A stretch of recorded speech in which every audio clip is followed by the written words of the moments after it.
मेरे साथ में हमारे सहयोगी परमानंद वाल्मीकि जी, हमारे सहयोगी नवीन अग्रवाल जी। 16 जुलाई यानी कि कल केंद्रीय मंत्री अमित शाह जी ने महेंद्रगढ़ का दौरा किया। महेंद्रगढ़ में एक रैली का आयोजन किया गया। उस रैली से महेंद्रगढ़ की जनता को बहुत सारी उम्मीदें थी, लेकिन भारतीय जनता पार्टी के 10 साल के कार्यकाल की तरह ये रैली और ये दौरा भी बिल्कुल खोखला साबित हुआ। भारतीय जनता पार्टी ने केंद्रीय विश्वविद्यालय के अंदर इस रैली का आयोजन किया, 4 दीवारी के अंदर इस रैली का आयोजन किया। प्रदेश के मुख्यमंत्री, प्रदेश के अनेक मंत्री, भारतीय जनता पार्टी के नेता और साथ में केंद्र में गृह मंत्री अमित शाह जी, सहकारिता मंत्री अमित शाह जी इस रैली में बतौर मुख्यमंत्री पहुंचे। जैसा कि सब जानते हैं कि भारतीय जनता पार्टी की देश की तीसरी सरकार बनने के बाद गृह मंत्री अमित शाह जी का ये दौरा महेंद्रगढ़ के लिए बहुत महत्वपूर्ण था। महेंद्रगढ़ की जनता ने बहुत सारी उम्मीदें भारतीय जनता पार्टी से जताई हैं और भारतीय जनता पार्टी ने भी 10 साल के अंदर बार बार, चाहे वो प्रदेश का चुनाव हो चाहे देश का चुनाव हो, अनेकों वादे महेंद्रगढ़ की जनता से किए और इन वादों को 10 साल में भारतीय जनता पार्टी पूरा नहीं कर पाई। महेंद्रगढ़ की जनता ये चाहती थी कि इस दौरे के माध्यम से अमित शाह जी, प्रदेश के मुख्यमंत्री, महेंद्रगढ़ की जनता के साथ अपने अधूरे वादों को पूरा करे, न्याय करे। बहुत सारे वादों में से कुछ मुख्य वादे जिनके ऊपर मैं प्रकाश डालना चाह रहा हूं, आपके सामने रखना चाह रहा हूं, जिनको हमने प्रेस कॉन्फ्रेंस के माध्यम से भी गृह मंत्री जी के इस दौरे से पहले उनके समक्ष रखा था मीडिया के माध्यम से, कि कुछ प्रमुख मुद्दे, कुछ प्रमुख समस्याएं, कुछ प्रमुख वादे, जैसे कि महेंद्रगढ़ में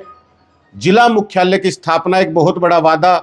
जिसको गृह मंत्री जी ने अपने पूरे भाषण में कहीं कोई जिक्र नहीं किया। महेंद्रगढ़ की जनता को इसको बहुत इंतजार था।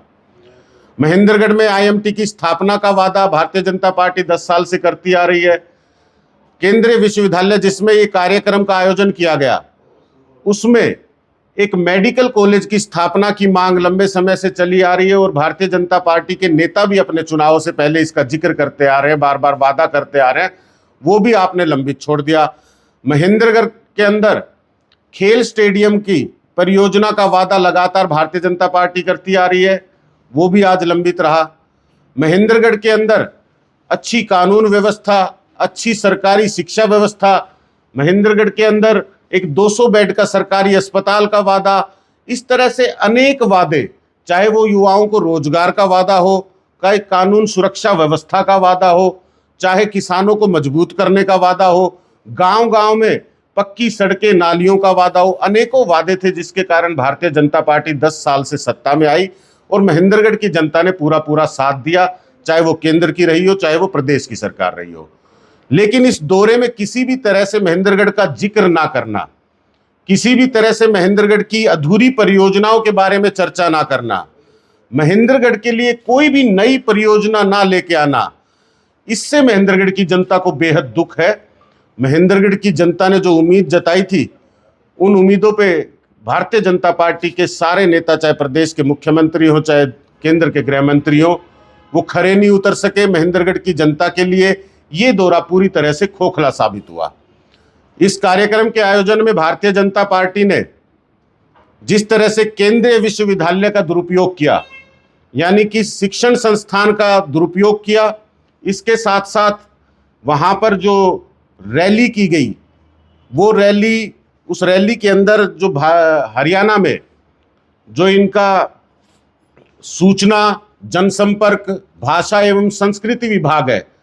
उस विभाग का दुरुपयोग करके सरकारी धन को इस्तेमाल किया गया। इसमें हरियाणा रोडवेज की बसों का इस्तेमाल करके पूरे हरियाणा भर से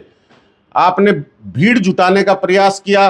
तो यानी कि जनता के पैसे का, सरकार के पैसे का भारतीय जनता पार्टी इस तरह दुरुपयोग कर रही है, इस तरह वो प्रयास कर रही है कि जनता को किसी तरह गुमराह कर सके, ताकत दिखा सके। हम ये कहना चाहते हैं कि बीसी सम्मान सम्मेलन में आप ये कोशिश कर रहे हैं कि आप हरियाणा की जनता को जातिगत तरीके से विभाजित करके किसी तरह राज में लौटे।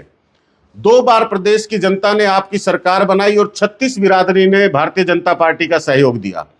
लेकिन उसके बाद जब आप काम नहीं कर सके, 10 साल में भारतीय जनता पार्टी किसी तरह के वादे पूरे नहीं कर सकी जो जनता से उन्होंने 10 साल में वोट लेते वक्त किए, तो आज वो जातीय विभाजन करके किसी तरह हरियाणा की जनता को बांट कर फूट डालो राज करो की नीति से हरियाणा में सत्ता में आना चाहती है। लेकिन हरियाणा की जनता, मैं कहना चाहता हूं अमित शाह जी से, भारतीय जनता पार्टी के नेताओं से,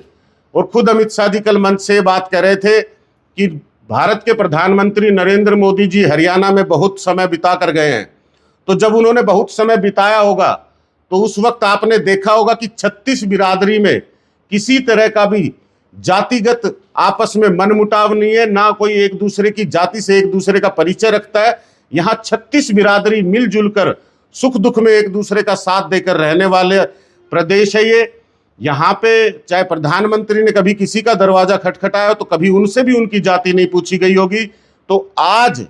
इस समय पर भारतीय जनता पार्टी का इस तरह से झूठा प्रायोजन एक करना कि बीसी सम्मान सम्मेलन, आपने इस 10 साल के कार्यकाल में 36 बिरादरी से वोट लिया, उसमें बीसी भी सम्मिलित है, उसमें दलित भी सम्मिलित है, उसमें जनरल समाज भी सम्मिलित है। सबके साथ आपने एक समान व्यवहार किया है, सबको आपने विकास से दूर रखा है, सबको आपने जो वादे किए उन वादों को पूरा नहीं किया, उससे सबको नुकसान हुआ है। यानी 36 बिरादरी का नुकसान करके जातीय विभाजन का जो रास्ता खोलने का प्रयास भारतीय जनता पार्टी कर रही है, हरियाणा की जनता इस झांसे में नहीं आने वाली। मैं आम आदमी पार्टी की तरफ से ये विश्वास दिलाता हूं आपके माध्यम से जनता को कि इस तरह की राजनीति को हरियाणा में, महेंद्रगढ़ में विशेष तौर पे हम किसी तरह पनपने नहीं देंगे। और भारतीय जनता पार्टी के इस चेहरे को, जो वादा खिलाफी का चेहरा है, जो झूठ का चेहरा है, जो धोखे का चेहरा है, जो जात पात की राजनीति का चेहरा है, इसको लेकर महेंद्रगढ़ के गांव-गांव में जाके, प्रदेश भर के गांव-गांव में जाके जनता के सामने रखेंगे। और जिस तरह से दिल्ली और पंजाब में आम आदमी पार्टी ने काम की राजनीति स्थापित की है, जिससे 36 बिरादरी का जरूरतमंद व्यक्ति आज मजबूत हो रहा है, 36 बिरादरी का गरीब व्यक्ति आज अपनी गरीबी से लड़ाई लड़ रहा है, उसी तरह से पूरे हरियाणा के अंदर, महेंद्रगढ़ के अंदर, गांव-गांव के अंदर हम लोग आम लोगों को काम की राजनीति से जोड़ेंगे और इस विधानसभा चुनाव के अंदर भारतीय जनता पार्टी की इस गंदी राजनीति का सफाया करेंगे। कल अमित शाह के द्वारा ये कहा गया है कि वो जितने भी कार्य 10 साल के अंदर हुए उनका हिसाब लेकर आए हैं, तो उनको किस तरह से देखते हैं आप कि किस प्रकार का हिसाब वो आप देंगे? देखिए, कागजी कार्यवाही और मंच से झूठ बोलना ये भारतीय जनता पार्टी की खासियत है। अमित शाह जी के कल मंच से जो भी बातें उन्होंने कही हैं, जमीन पर अगर वो देखें तो हकीकत नहीं है। मैं सुन रहा था उस जिक्र में, वो कह रहे थे कि 24 घंटे बिजली देने का काम किया है, हर परिवार को बिजली देने का काम किया है। कुछ दिन पहले ही एक बहुत बड़ा मुद्दा, बहुत बड़ी कमजोरी या बहुत बड़ी अनदेखी भारतीय जनता पार्टी की आपके सामने मैंने रखी थी कि देवास गांव में रामविलास शर्मा जी के ससुराल में बीपीएल परिवारों को 30 साल से बिजली का इंतजार है। तो जिस तरह से अमित शाह जी मंच से जो दावा कर रहे थे, मुझे लगता है कि जमीन पर अगर उतर के देखा जाएगा तो उनका एक भी दावा आपको सच नजर नहीं आएगा। पूरा का पूरा मंच से झूठ की राजनीति करने का और जनता में कागजी काम दिखाने का प्रयास अमित शाह जी कर रहे हैं।